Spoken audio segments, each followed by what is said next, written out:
Welcome to Game Crunch, your weekly video game podcast. My name is Mike Anastasia. With me today we have Nick, Hello.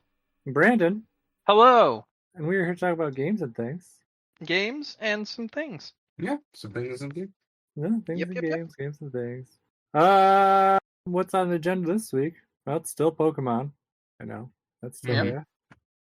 Oh, Brandon, you played Sonic Frontiers? I did. That's exciting. I did. Was it everything you dreamed it would be? I've actually, since I was playing it, I've been formulating my way of defending this game since I started playing it. So no, got it. All right. No. That's not. He knew the mental gymnastics that he'd have to do bringing Sonic Frontiers into this podcast. Absolutely not. Absolutely not. Fuck it. We're starting with Sonic Frontiers. Let's go. I know, that's what I was saying. All right. Listen. When I was saying I was formulating my way of like defending this game, I've seen so many things levied against this. A lot of this came from people watching a Donkey video and immediately taking anything Donkey says as not comedy, which is really fucking stupid on their part in the first place. And in the second place, yeah, if you did that, then like there would be so many games that ain't worth your time, and it just isn't true. Mm-hmm.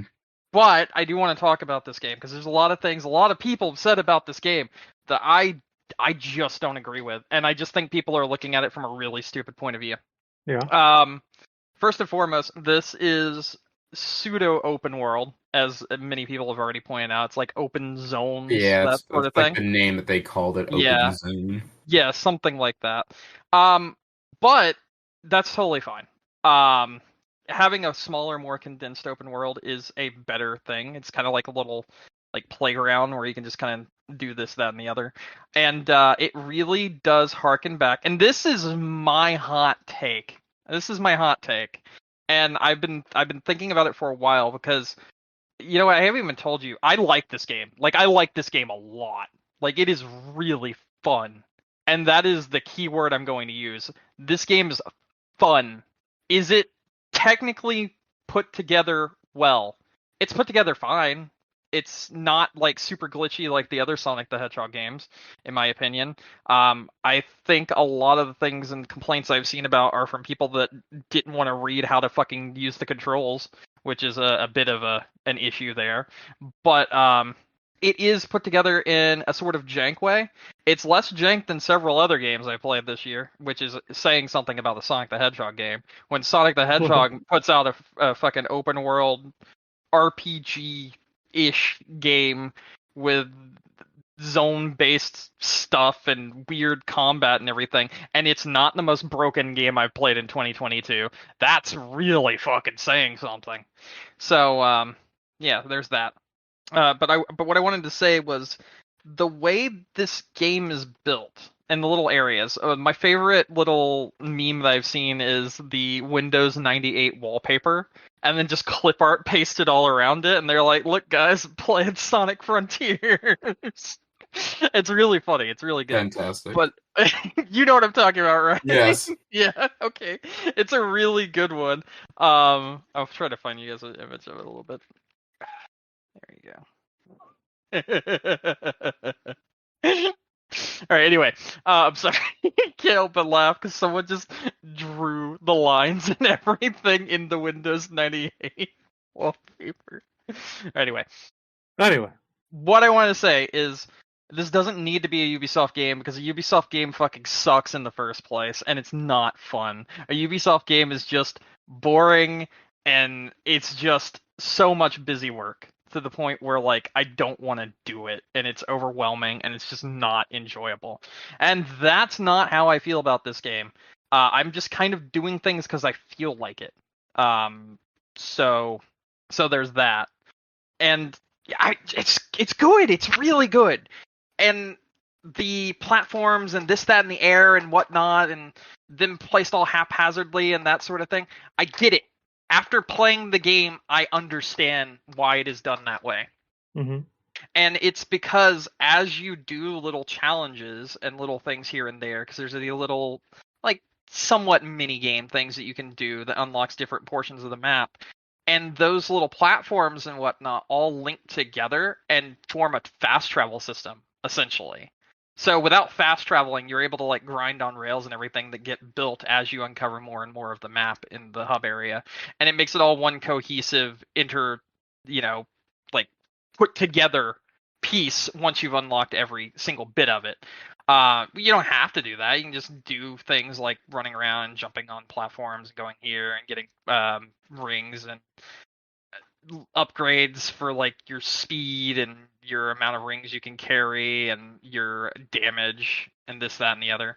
It's kind of got a Shadow of the Colossus thing going for it, where it's just like, this place is open, there's some big enemies, go find a way to kill them, and then we'll give you these pieces, and once you've gotten these pieces, then you go to an area, and then you unlock like a normal Sonic the Hedgehog stage, like a speed stage, or like one that's like literally like a time trial, where you have to get through it as fast as you can, and there's even like missions for finishing a area in a certain amount of time, and it's a lot of fun.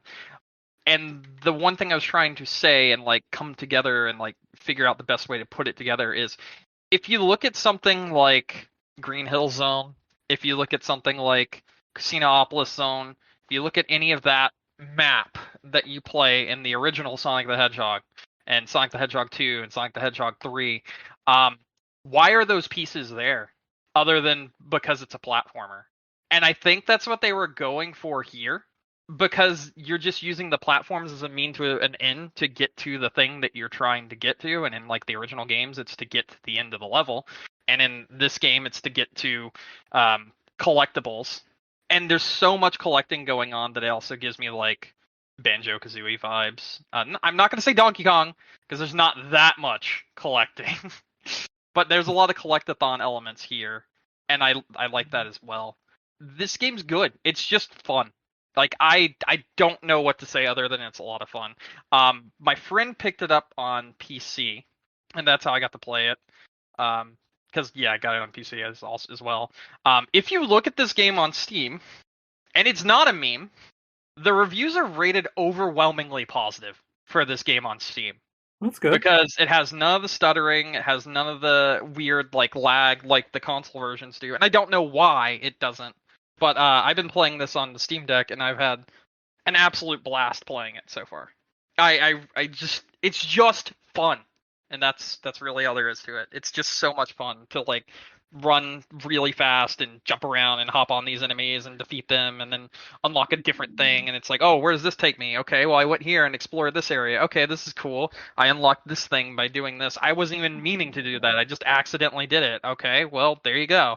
And it doesn't really tell you exactly what to do in that open area, which is why I use the term like it's like a playground, because it wants you to like just unlock things like abilities and then use them in different ways and figure out what you can do with them. And I really like that element to it, because it's like, okay, here's a puzzle, solve it. That's essentially what it does. Here's a puzzle, do it. And then you could just do it however you want. And I really think that it's a really good formula for Sonic and for 3D Sonic in general. Some of the jankness, such as a bit of the combat issues, I think could be easily straightened out with a sequel or like future games or whatever. But this is far better than Sonic the Hedgehog has any right to be. The story, god damn it, the story is dumb as hell. I got nothing for you there. I cannot defend the story. It's stupid as fuck, but who cares? I can't and I won't defend the story. It's like, oh, the person who did the bad thing, deforestation, people die, but not really, and this person might be a bad guy, but not really, who knows, whatever. It's just a means to the end. It's just a means to the end where you can go to really cool, like, reimagined versions of, like, Highway Zone, or the fucking, what's the water one? Chemical Plant Zone, stuff like that. And I like it. I like it a lot. I'm super excited to play more of it. There was an update yesterday which made it harder to play on the Steam Deck, and it also made everything else harder to play on the Steam Deck, so I'm waiting for another Steam Deck update. But I also get my graphics card tomorrow, so fuck it, I'll just play it on my normal computer tomorrow. And I mean, there's a fishing mini game. Fishing is good. Yes. So you can collect these coins in the overworld, the little hub area that I was telling you about, like the zone, the open world zone thing, open zone, and you take these coins to Big the Cat, and then you could go fishing. And fishing essentially lines up with. It's not like difficult like the original fishing was. You basically just cast your lure, and then a circle appears, and then another circle appears and gets bigger. And when that circle's inside the other circle, you just hit A and you catch the fish. It's very simple, but it's actually kind of neat because there's like a whole encyclopedia for fish that you can catch. And as you catch different fish, you can trade them for tokens and trade that stuff for like the ability to carry more rings, or trade it for what was it? A lore book. There you can catch a oh god, what was it? What was it called? A scroll? Yeah, there's a scroll you can catch while fishing. And the scroll actually allows you to fast travel like you would in a game like Skyrim or what have you. So then you can do normal fast travel that way as well. So there's an actual reason for fishing. It's not just silly fishing minigame. You can actually make progress in the game just by fishing. And that's kind of the main reason I like the game. I can just wander and fuck off and do whatever I want, and I'm always making progress. And I really like that about it. And yeah, it's really different from anything else that they've done Sonic wise, and it's not bad at all. It's really fun. So yeah, I still can't formulate my opinion on this, like how to explain how much fun this is, but just understand that it's fun and it's enjoyable, and that's really all there is to it. So there. Okay. Yeah. Did you beat it? God no. Like I said, the Steam Deck thing happened with the update that kind of ruined a lot of things. And then also this is a really long game. Like really? it's really long. I would probably say like 15, 20 hours, and for a Sonic game that's insane. That's pretty long. Well, let me double check Sonic, because like I'm 6.5 hours in, and I'm only on the first island, and I think there's 4. So yeah, main story average completion time is 15.5 hours. So Yeah, that's pretty long. and I'm not rushing the main story. I just don't care. I'm just exploring and having fun. So I'm probably closer to the like finish it in 30 hours person. But yeah, let's move on from that and go to the other controversial game that I also have played. Yeah. Because Nick, you looked at this and you said, "Oh, I was hoping it was a different racing game you played." Correct. Oh, why is that? Why is that? Because you wanted to hear about Need for Speed? Need for Speed and Yeah. not this one? Well, Gran Turismo games bore me to pieces, so. Okay. That's fair. I was in the mood for something that would just be relaxing and fun to play. And that is what Gran Turismo 7 is. I know this game has been controversial because of its currency and whatnot. I don't know if they fixed that or they changed things or whatever, but I haven't really ran into an issue myself with just playing the game like normal. Again, probably about 6 or 7 hours into this one.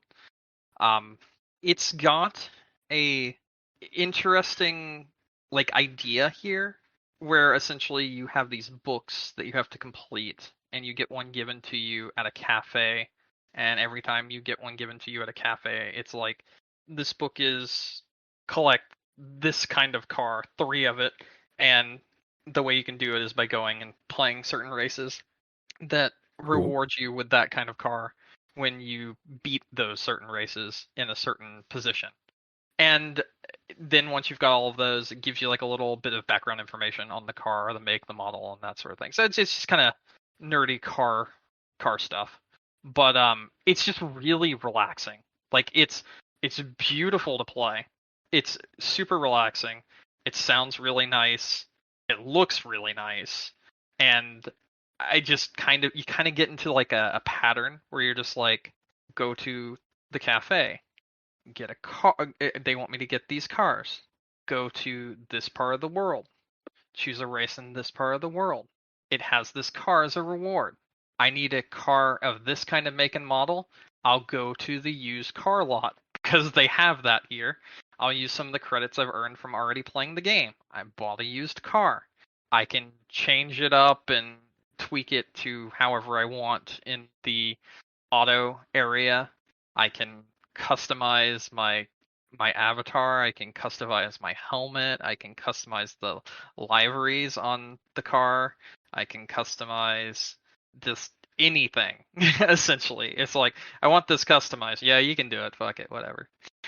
And it's a lot of fun, and I just kind of keep losing track of time while playing this one.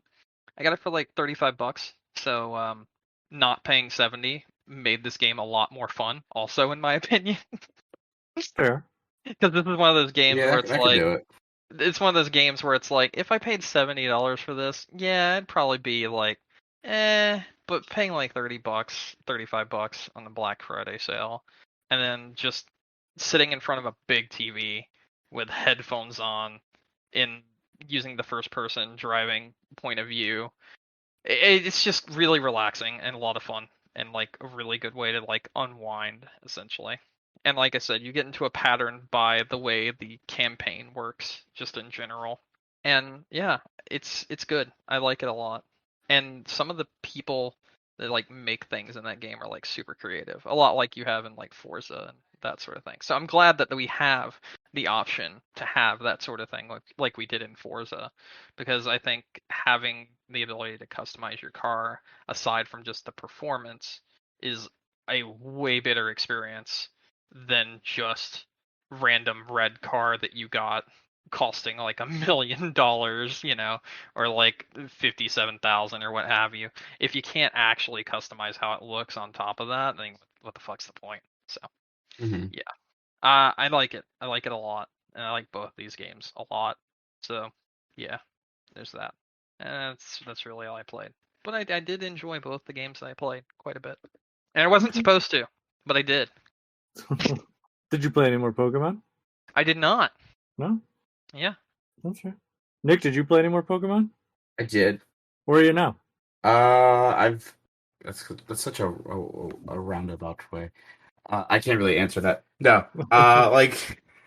I finished 4 gyms so far. Mm-hmm. I've done a couple of the Titan battles. I've done at least one of the bases, like the Team Star bases. Yeah.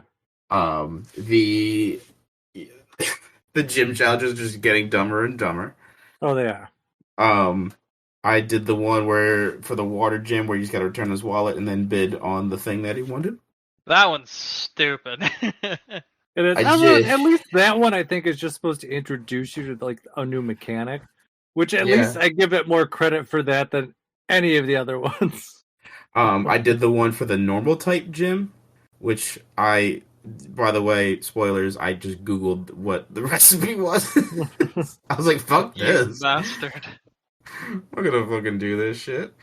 So, like I said, I've played a considerable amount more since last time we've talked. And honestly, I still, other than frame rate issues, I haven't had any major issues with the game. It's still running fine. I don't know what to tell you. I don't know what to tell you. It's running fine. Like, listen, there is some jankiness to it, and like, there's popping, and like the draw distance is like poo shitty ass. Yeah. But like, I haven't had any major like crashing or things of that nature, and like some of the things that people were showing. Yeah, I have no idea how you haven't. I mean, you just having a magical run of it. I mean, like, it's both myself and my girlfriend who are both playing now. She's playing on a Switch OLED. I'm playing on the Animal Crossing Switch. And, like, she plays in handheld mode most of the time, and I mostly play docked. And, like I said, except for, like, some weird textural things that happen sometimes, I'm not getting, like... I'm not saying that the stuff that's happening isn't happening or isn't, like, real. I'm just saying I don't think it's as prevalent as people are making it seem to be. At least not in my small sample sizing. Not to a point where it's hindering your enjoyment of the game. Correct. Like, I'm still, like, this game is still super fun. Yeah. And I love it. But, yeah, no, like, I've had more fun doing the Titan battles and the Star bases and whatnot, more so than doing the gyms, because the gyms, to me, are, like, pretty brain dead in terms of, like, going through them. Yeah. Also, I don't think Pokeballs fucking matter in this game. What do you mean? Like, you know how you have, regular Pokeball, Master Ball, Ultra Ball, all that stuff. Yeah. That doesn't matter in this game because like there's been times where I'm trying to catch a Pokemon and like I'll throw an Ultra Ball at the Pokemon and it busts right out like immediately. And then like I'll throw a Premier Ball like immediately after and it just instantly captures it. Yeah, no, Pokeball stuff makes no sense. And that's another reason why I'm like, they should bring back the Arceus catching. It would just make things... if you want to go in and battle a Pokemon and weaken it down, you can still do that in Arceus. Like, nothing stopped you there. But if I just want to, like... Because most of the battles, I just go in and throw a fucking Pokeball at them anyway, and they just hop right in there. So it's like, what the fuck? Waste my time. That's the thing. Sometimes they do. Sometimes they don't. Sometimes like you throw 5 at them and the 5th one it gets them. Like, it just seems like there's no real rhyme or reason to how the fucking like Pokeball catch rate actually works and like what matters. And I don't know. Like I'm using a lot of Ultra Balls, but I've had more success just throwing like a Premier Ball sometimes, or like I'll throw an Ultra Ball and it'll bust right out, and then I'll throw like a regular one by accident, and then it catches it. I'm like, I didn't even attack you anymore. Like, it just doesn't make any like feasible sense to me. But besides that, like silliness, I'm still having a lot of fun with it. So, I see. Yeah. Yeah. No, I mean, I had a good time too. I mean, I still think Arceus is the de facto best Nintendo or best Pokemon Switch game. Yeah, easily. I agree. Mm-hmm. But like this still is very fun, and it's more fun than I had with a lot of the recent Pokemon games. So yeah, I mean, I definitely think it's better than, say, Sword and Shield. Yeah, for sure. Yeah. Because I just booted that up again the other day to go and get something. And I was like, ugh, I don't enjoy being back in this. Arceus I went into too, and that's just it's so much nicer, and it plays so much smoother, and it's just a real pleasure. So I would say, at least on my end of things, I know you guys saw I finished the Pokedex in Scarlet Violet since last episode. So I really haven't had too much reason to go back in there. I did try some of the... I mean, this is what I call Terra Reid battles, but... Oh my god. They're a fucking hot mess. I don't know how many you've tried with just random strangers. Oh, yeah, they're weird. But like, don't even waste your time with them right now. Because they're a horrible glitchy mess. Like, I will say, like, that one, those teeter on the point of like not enjoyable to me, just in the current state that they're in, for a couple reasons. They're laggy as fuck. Like, the game is just all over the place. Like, it will show like people will be attacking, but it won't reflect the damage. But then you'll like go and look, you'll like go to attack it, but it will show the damage that's already been done, but it hasn't shown it yet. Like, you got all that sort of mess going on. Yep. But the other problem is people don't understand how to play them at all. No. So they'll bring in Pokemon that are like not good for it. But they don't understand like the star rankings at all. They don't understand how Terra works. And that's part of the problem. And the game doesn't make it clear either. So it doesn't help. Something? Yeah. The people that are bringing in those Pokemon that don't understand how it works, are you sure they're real? Oh, yeah. No, they're definitely real. Are you sure? Because the bots are actually really good in this. The AI, if I go to play like a Terra raid battle on my own, and it brings in the AI, they make smarter choices than the... Yeah, that's what I was gonna say. I was like, maybe we have bots that are like level 0 and ones that are like level 5. No, because usually what will happen is like you'll go into a 5-star raid, and then you'll be like, oh, invite a group, but the group will come in and they'll all be like, oh, I'm gonna bring a Miraidon. Well, you know what? Miraidon's gonna get fucking wrecked by this Pokemon. So what the fuck are you thinking? Like, and if I did it solo, at least the AI, like, computers will be like, I'm not going to bring a Pokemon that will instantly get destroyed by this Pokemon. I'd be like, well, thank you. Yeah, so it's things like that. Like, it just doesn't make any sense. Like, and the thing with the Terra raid battles is that you have to... So here's the thing with Terra raids, I guess. And I guess what I did not realize at that, like, from the outside, like, the game didn't explain it well enough, I don't think. Okay. So let's say you, like, terrestrialize your Pokemon or whatever. And let's say you do it with grass. Okay. So that Pokemon defensively, becomes a grass type. Only a grass type. It doesn't matter what else it was. It could have been fire, water, or whatever. If you terrestrialize it to grass, it is like a base defensively grass Pokemon. So that means anything that would do super effective damage to grass will work now. It doesn't matter if it was whatever other type it was before that. The only thing you have to worry about attack-wise is something that's going to be super effective for grass. Does that make sense? Sort of. Yeah. Okay. All right.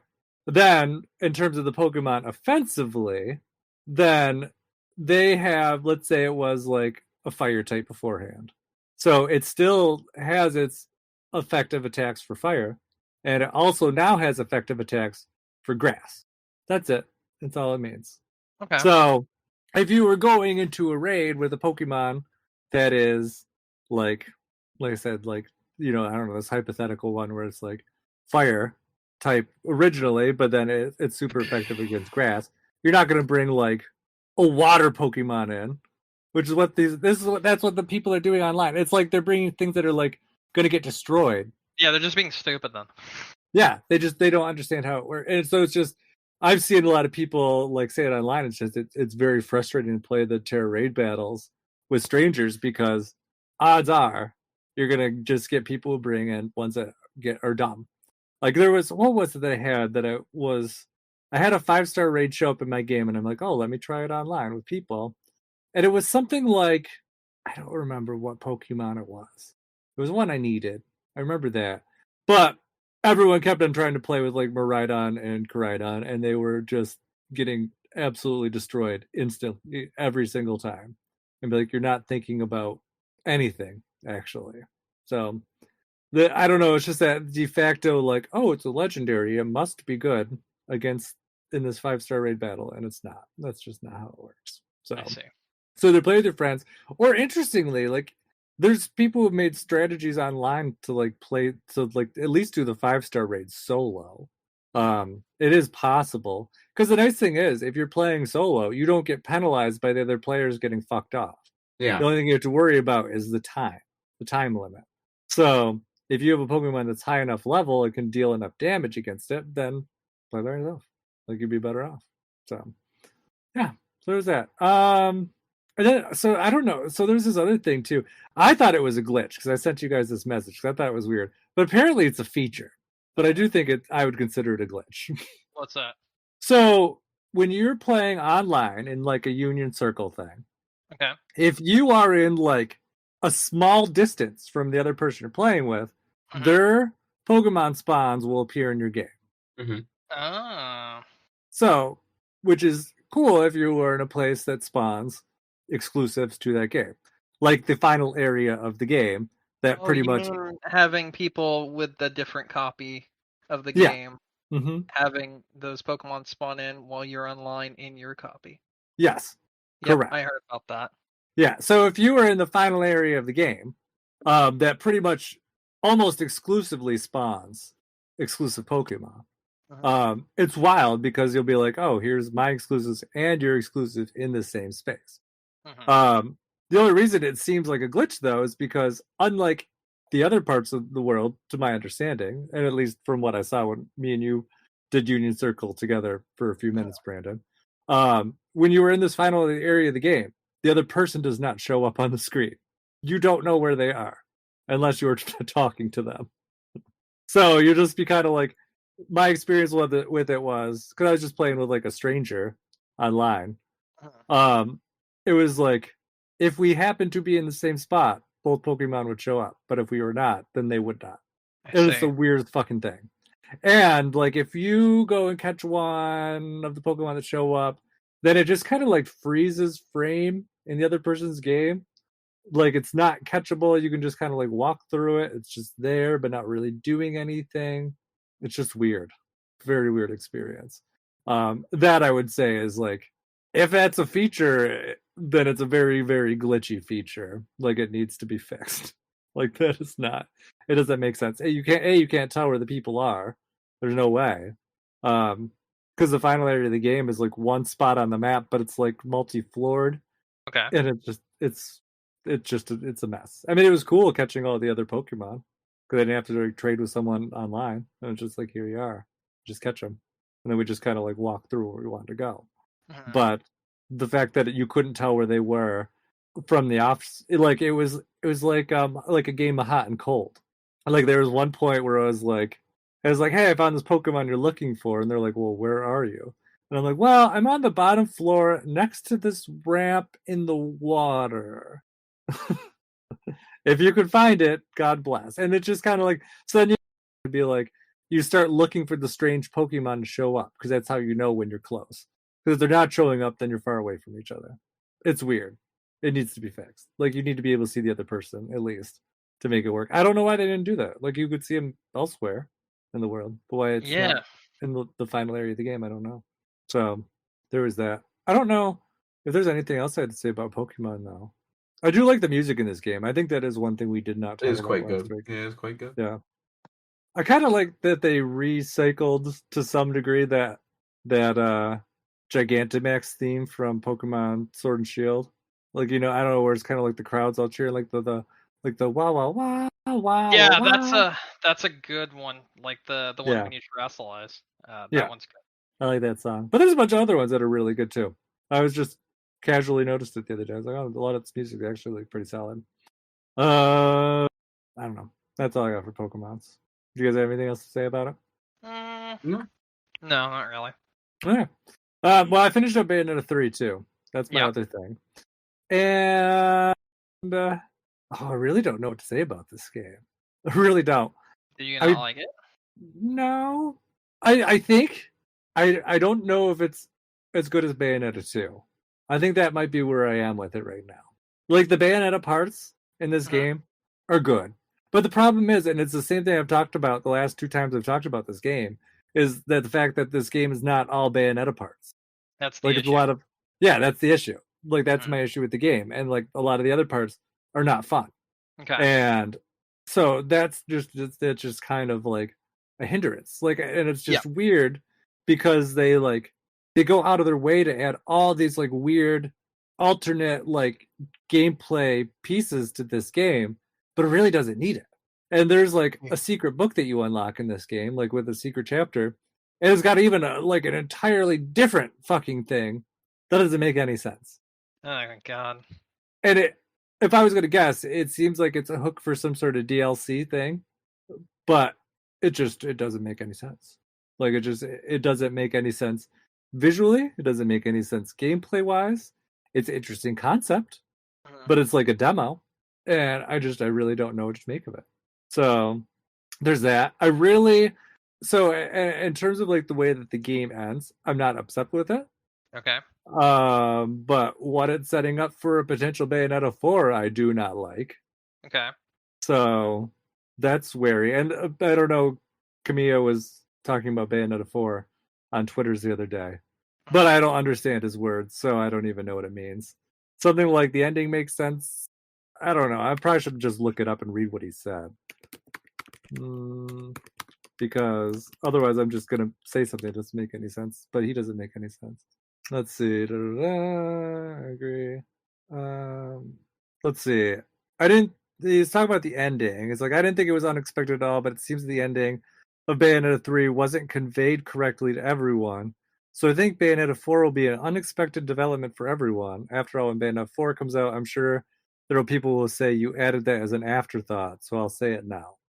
I'm sitting here, and you know what I'm thinking? What?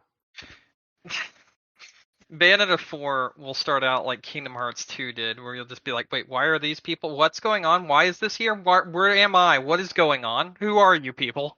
Probably. Like, this multiverse thing is it's all over the place in this game. And like I said, some of it I like. I like the alternate Bayonettas and things like that they do. I think it's interesting. But I just don't think they like leverage it enough. Like I really think they should. So I don't know enough, but I will say one thing that I really like about this game is that it confirms that Bayonetta and Astral Chain take place in the same universe. I still need to play Astral Chain. I think it's on sale again right now too.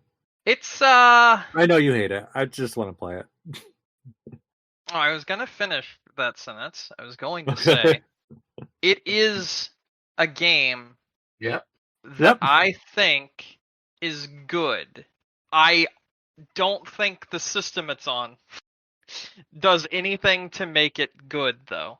I think it often hinders the experience, but I think much like other games, if you were to play this some other method, that it would be a better game. That's it. That's all I have to say. I don't know. But I will say, after dealing with how fucking Bayonetta and this, that, and the other, such as Pokemon and whatnot, all run on the Switch, compared to like Astral Chain back in the day, I'm pretty sure I'd be able to go back and give Astral Chain another chance. Be like, you know what, Astral Chain, perhaps I judged you too harshly. Pat, pat, pat on the head. See, Bayonetta 3, I don't know. I mean, maybe for some of like the combo stuff, people might run into issues on the Switch.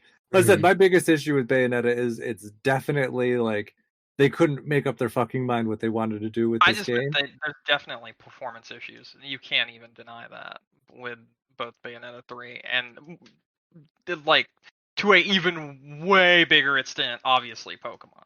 But yeah. Well, no, Pokemon, I mean, I don't think there's any disagreement with.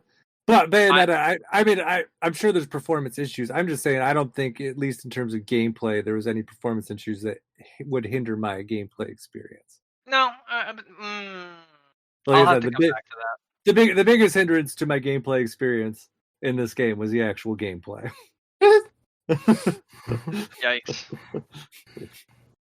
It's wonky. I just don't like. I'm sure, like I said, I'm sure that there is like some people out there who like really like this, but like I said, some of this stuff just doesn't make any sense. And just like because they had another one of those things too, where you go into like this kind of rock paper scissors game, and it's so fucking slow and boring. Like it just makes me want to launch my Switch across the room. I'm like, I really wanted something like snappy, like beat 'em up. Like this is not fun. Like it's not fun just randomly pressing buttons to have like a rock paper scissors thing that's slow as fuck. And it's not slow because of the Switch. It's slow because that's how it was designed. Like it's just absolutely fucking boring. And granted, it's maybe like a small 5 to 10 minute segment, but it's like, why is this there? Like I just don't. You could have done this a million different ways, and you for some reason decided to choose something that doesn't make any sense with this genre or game. I don't know. But I will say the story of Bayonetta 3 does not make any more sense at the end. So at least you have that to hang your hooks on. Okay. Yeah. There's one more thing I was going to say about it. Oh, interesting thing I did not know about the Bayonetta 3 story. And I wouldn't consider this a spoiler. It's a thing that is just someone pointed out in a YouTube video I watched, and I just didn't realize it. But now that they pointed it out, it makes a lot of sense. So Bayonetta 3's got this whole multiverse thing going on, right? Yeah. So, but it only applies to Bayonetta's universe. Like it doesn't apply to Paradiso and Inferno. Okay. So like the rodent that's there is the only one. Like there's not alternate universes for like heaven and hell. Yeah, right. I'll play it all the way through and then come back to you. No, I'm just telling. Like that's a fact. It's not like it's like a thing. It's just there. And like once they pointed it out, I was like, oh, I'd never realized that before. So this rodent's been working his ass off for all these Bayonettas. Okay. Yeah, it's just weird. I don't know. Do you have any questions on Bayonetta? I guess. Otherwise, no. And like I said, you should play it at least because another one of our Bayonetta theories was proven correct, but not probably one you would think though. Maybe. Okay. I will find out what it is. Yeah. Anyways, I think that's all we got game wise. You guys ready to move on to news? Yes. Let's move on to news, shall we? All right. Mario released another trailer today. He did? You guys watch it? Nintendo released another Mario trailer today. Right, by the way. Yeah. Well, what's going on with it? Seth Rogen is a new Donkey Kong. Yeah, he didn't speak in the trailer. Not speak in the trailer. I thought the trailer was good. I think it's fine, but I do have a worry about it. Mm-hmm. And because in the trailer, basically, there's I don't want to call it a sizzle reel, but it basically looks like they're chopping in just random bits and like odds and ends. The whole movie for us, the trailer. No. Well, I mean that's what they usually do. But no, what I'm saying is like it seems like they're just taking like random like Mario games and just kind of putting them in Yeah, to we're like, getting the whole universe in this one. you know what I mean? Like it's weird because obviously it's the Mario movie, but like what I would expect is like I don't know what they're gonna do, but like when she talks about there's all these other galaxies, I'm like Mario Galaxy, okay, Yep. cool, love that. Or like if you went into like the shit you saw like like one of like the racetracks from Mario Kart. No, they're actually on fucking Rainbow Road, which doesn't make any sense in the trailer, by the way, because it's like not in space. So like that was weird, and like they have like a very basic like Mario 1 level in it. Basic, like it's just weird. It's just a lot of weirdness. Like I feel like it's just gonna be like set piece to set piece of like remember this Mario game? What about this Mario game? Yeah, that's true. Because you're right. Because they did jump back and forth. Because you got all that. They had Donkey Kong. Obviously, they had a Donkey Kong set piece in there too. So yeah. So that's my thing. I was like, they're just gonna fucking just go through the gambit of Mario games, I guess. Do you think Chris Pratt sounded any better in this one? No, he sounded exactly like Chris Pratt. I physically like recoiled at the very end. Wahoo at the end. Do you think that was him or someone else? That was him, and I recoiled. Every pore on my body shriveled. Was it that? Because I know I didn't love that, but I felt like there was another. Oh, was it? Doesn't he say like? Let's go. That's the one. Yeah, that's the one. I was like, no, do not. Because it wasn't. It was not like let's go. Yeah. It was like let's. No, he goes. Go. All right. He just tips his cap down. Let's go. Just like zoom into the camera. Wahoo. Yippee. Yippee. I do like that Donkey Kong slapped the shit out of him when he grabbed him. I have a hot take though. I'm gonna go ahead and say it. I think Luigi's worse. I think he's fine. I think he's way worse. He is just straight up Charlie Day. That's fine. He's doing the exact same thing as Chris Pratt. No, he's not. He's not because it's not. He's not doing that because Chris Pratt is like doing what's that really shitty soda that's like an essence of a fruit flavor. He's doing like I know what you're talking about. Yeah, LaCroix. Yeah, he's being like LaCroix Long Islander, basically. Like he's not so much like committing hard to an accent, but at the same time, it's like there's a little bit of it in there. Whereas Charlie Day is just Charlie Day as Luigi, and that's fine because that works. Because even though Luigi's supposed to be Italian, I look at Luigi and I'm like, yeah, you could sound like Charlie Day. So, like, that was fine. I think the other you know what the thing is with me, though, with Charlie Day, I guess? I don't know his voice well enough because I don't really watch his stuff. Yeah. Never seen It's Always Sunny in Philadelphia? I've seen a few episodes here and there, but not enough to be like, oh, yeah, I recognize. Do yourself a favor and sit down and watch that shit. It's so good. It's a good show. I just don't really have any interest in it. I was gonna... Actually, it's funny that you bring that up, Brandon. I was at there was a little Christmas village thing, like holiday thing, this weekend in Philadelphia, and there was this one stand that was selling a Philadelphia themed tarot card deck, and the world was Danny DeVito with like a few of the Always Sunny cast people like in the corners. I love it. And I was like, well, you're not supposed to buy a tarot deck for yourself because it's supposed to be like bad juju or some shit. So I was like, I can't buy this for myself, but I hope somebody does. Because it was great. No, but yeah, I just don't recognize his voice enough that I'm just like out of place to me. But I mean, at least exactly the same.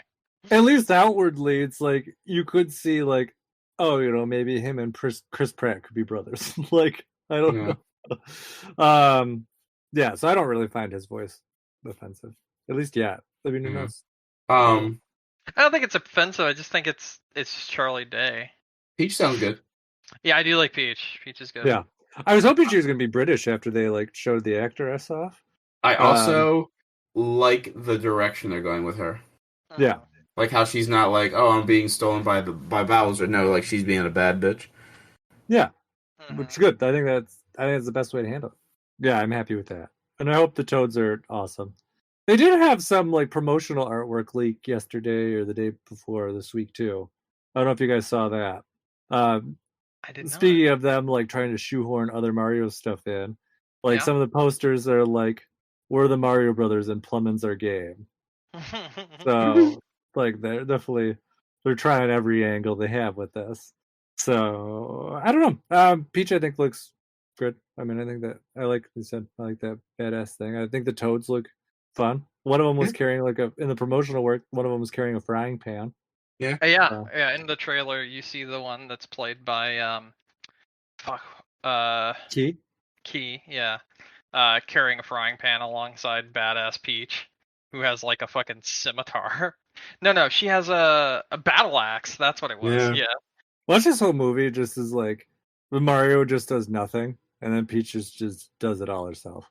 Girl boss. And fucking Rex Bowser. This is Super Princess Peach too. Well, no, she's not fighting with emotions. Then that would be different. Fair. Yeah. I don't know. I don't have anything else to say about Mario movie. What you guys do? No. What else we got? Oh, Callisto Protocol. Tell us about Callisto this, Protocol. Yeah. So essentially, they announced a season pass for Callisto Protocol, which will have more death animations for your character. Mhm. Now, this doesn't make any sense to me for a lot of reasons. First, this is a single player game. Mhm. Yeah. So, like, why would I play through the game and then when the season pass comes out be like, man, I can't wait to play through that game again and see more death animations? Second of all, like, they touted, like, they straight up, like, they paraded around how many death animations this game had. But now they're selling you more for $20 in a season pass. The director swears that these haven't been made yet. And it's being made as Bullshit. future death animations, and they didn't take them out of the original game. I don't believe it. But also, even if they did, that still makes zero sense because, why would someone want to go through a single player game again just to see more death animations? I just don't get it. It doesn't make any sense.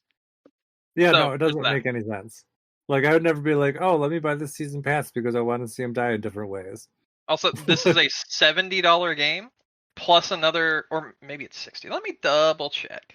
I'm looking at the pre-order. Oh, $60. So plus $20 for the season pass. Yeah, no. Yeah, still no. Like, who fucking cares? Hard no, actually. Yeah, absolutely. I'm not gonna pay more for. Yeah, I'm not gonna pay more for fucking death animations. Yeah, no, I'm not doing that. It Let's just say doesn't what make any else is in the sense. season pass. Yeah, I just looked it up. So let me get you a little bit more information on that because I just closed it out. All right.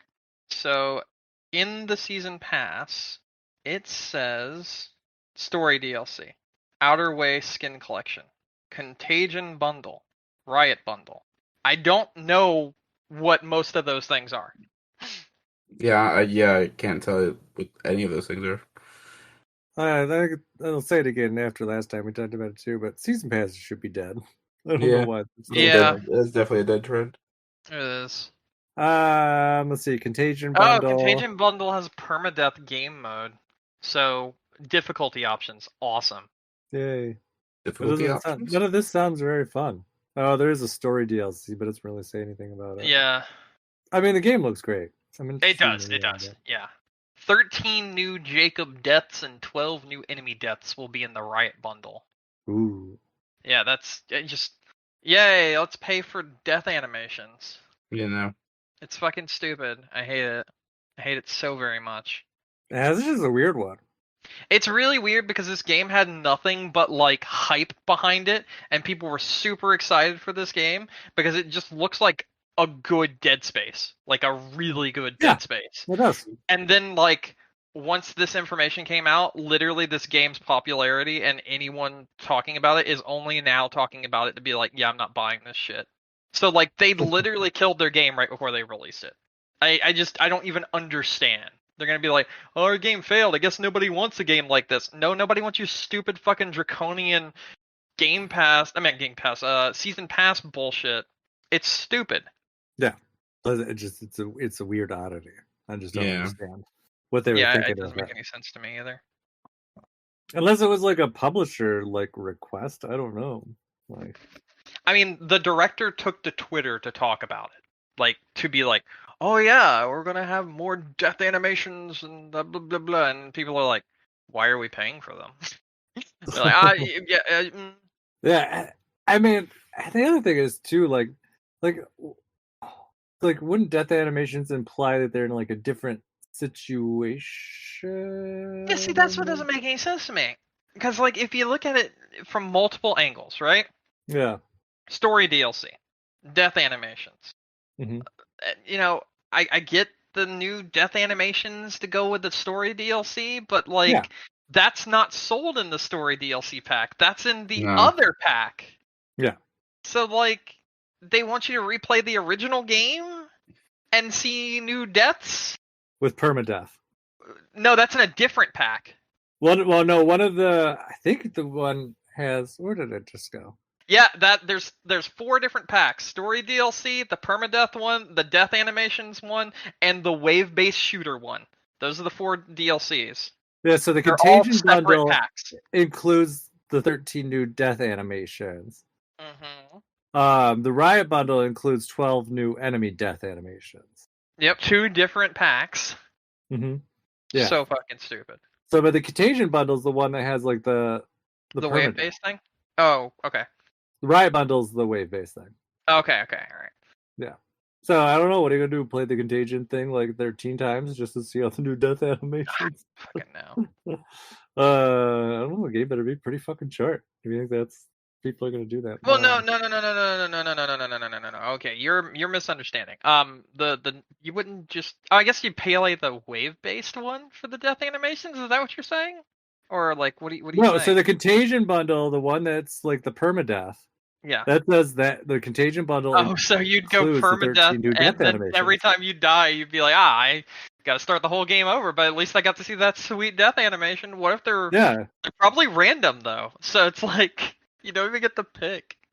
I don't even know. RNG. Yeah, no, it's weird. Well, but that's the thing. You would think it would have to be like specific enemies or specific places would That's what I trigger these thought. new death I animations. don't know. It's fucking stupid. Yeah, This is a dumb idea. Unless they had like some genius idea Mm-hmm. for this whole thing. I don't know. I mean, I guess wait and see what ends up happening with it. But it's a tough sell. It is a tough sell. How much is the season pass? $20. $20. I mean, if the story DLC alone is sizable, I mean that could carry the weight of it. But we'll see. I don't know. And I think it's going to be a game where like I'm really interested to play it, but I don't think I'm going to pick it up on release. I think that's where I am with it. Mm-hmm. That's me too. I'm more interested in playing the Final Fantasy VII Crisis Core remaster, which comes out the same week. So. Oh yeah, I forgot about that game again. Mm-hmm. Yeah, I'm sure it'll be good. Hopefully. That's it. I'm done. I got nothing else. Yeah. The only other news I have, and it's not anything like too crazy, is that the Splatoon 3 update releases today. Oh, it does. That's right. Yeah. That one releases on December 9th. Huh? That one releases on December 9th. I was just reading about Big Run is on December 9th. Okay. Yeah, they along with the DLC dropping, they announced the first Big Run. It's going to be on December 9th. There was some details about it, but I really didn't understand it. It was like there's some rewards, but it's based on how many eggs you get. I have no idea. And if you're in like the top percentage, then you get some reward. Don't know. Don't understand it. I'm sure it'll make more sense as we get to that point. Mm-hmm. But the DLC, I think it's got like the new update 2.0 has I think like 10 or 12 new weapons in it. Or at least just kind of reconfigurations of some existing weapons. It's got 2 new standard stages and 1 new stage for Salmon Run. So you got that. And it's going to have big runs in there. So it said the patch notes say it's going to be like there'll be a new Salmon Run every few months is what it said. So if you missed this one, it could be a while for the next one. There's one more thing I was just going to say. I know there's new table turf cards that are in there, but it doesn't sound like they added the multiplayer in for that yet. I feel like that would be a sizable thing. There's some new weapons too. Yeah, and then the data miners said at least there's more information on the limited Salmon Run stuff. that they talked about, which were like the different kind of modes that seemed like they were hinted at before. But presumably because they didn't talk about them in like the unveiling video, that they're probably not in there yet. So, but the next sizable update should be in 3 months. It sounds like they added some big changes to like the tricolor battles too. Mm-hmm. Like I guess you're not stuck defending or attacking anymore. Like it's random. So it's like depending on who's in halftime. Like the last two Splatfests at halftime, like my team's been in the lead, so I've been defending every single time I play it. But now you could be on the attacking side with one of the other teams defending instead. So I don't know if that's going to make a difference in enjoyability or accessibility. But I guess it'll be interesting to see what they do with it. It seems like they made some pretty big tweaks. I know the one that I saw a lot of excitement for, and Nick, considering how much you played, I'm sure you probably are excited about this too. Like that missile attack got nerfed quite a bit. Yes. In the new update. Like they can't recharge it until it's completely depleted now. Yes, so, I love that because that shit was it's fucking annoying. Oh my god, it was wild. Yeah. I'd be down on the ground like, stop, I'm dead. And they're just going and going and going and going. I don't know. It took me like a long time to realize that was like a strategy that people were using. Just like it's because people would like sit back at the back of the base and start painting everything and be like, why the fuck are these people painting everything? Well, it's because they're trying to charge up the special attack and just be assholes. That's what they're doing. So yeah, I don't know. So it'll be interesting to see what that all goes. I think the entirety of the new season goes live. Let's say it's the 30th, but I don't know if it's like the 30th worldwide. Like you would assume it has to all go on at the same time. So I don't know. Should be soon, regardless. So yeah, I'm excited to see what's there. And the new catalog. Lots of new stuff. So I don't know. Other than that, no, I don't have anything else to talk about. So Nor do I. yeah. You guys ready to wrap up? Yeah. All right. Thank you everyone for listening to us tonight. Don't forget to find us on iTunes, Stitcher, Google, Amazon, wherever you get your podcasts. You can also check us out on game-crunch.com. All our old episodes are there. And if you want to reach out to us, we're on Facebook, Twitter, or you can send us an email at gamecrunchcast@gmail.com. Brandon. Hey, how you doing? Good. Any final thoughts? No, not really. All right. Nick? Nope. All right. Well, with that said, my name is Mike Anastasia. Find me online. I'm Clutch Penguin on Twitter or your favorite gaming console. Until next week, game on. Games.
Also, this is a $70 game plus another, or maybe it's 60. Let me double check. Let's do a quick check. The Calisto Protocol price. What is that noise? Either a dog or somebody's hungry. All right, that's fair. It's neither for me. I think it was my stomach, to be honest. Oh wow. Did you eat? You got that dog in you? Yeah, I ate a dog, but I'm still hungry, so it's probably both. Well, you should have went for the horse.